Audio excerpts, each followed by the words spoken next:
जी दोस्तों, वीडियो में आपको बताएंगे विला की बाउंड्री वाल जो होती है उसकी टाई बीम और साथ में जो नेक कॉलम होती है विला के, उसके बारे में आपको बताएंगे। ये देखें दोस्तों, विला की फोर साइड पे चेक करें। ये देखें विला की फोर साइड पे जो बाउंड्री की टाई बीम है उसकी स्टील प्लस शेटरिंग का काम हो चुका है। ये देखें, और साथ में जो विला के नेक कॉलम होते हैं उनकी स्टील और शटरिंग का काम भी कंप्लीट हो चुका है।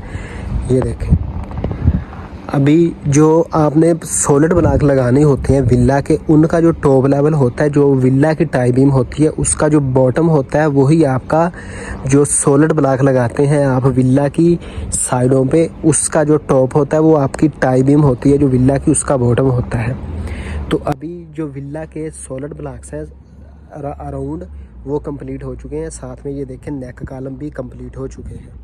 तो साथ में जो विला की टाई बीम होती है, ये देखें अभी जो विला की टाई बीम के नीचे सॉलिड ब्लॉक है उनका काम भी कंप्लीट हो चुका है। नेक कॉलम और बाउंड्री वाल की जो टाई बीम होती है इसकी कंक्रीट करने के बाद इसको डी शटर किया जाएगा, और उसके बाद जो एक्सवेटेड सोइल है, ये देखें ये जो है एक्सवेटेड सोइल है, तो इसको दोबारा इसमें बैकफिल किया जाएगा।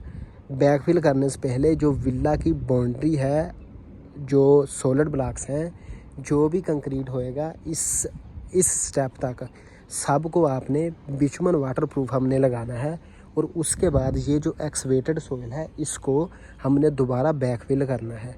तो बैकफिल करने के बाद इसको दोबारा फिर जो विला की टाई बीम होती है उसकी स्टील प्लस शटरिंग का काम कंप्लीट होएगा।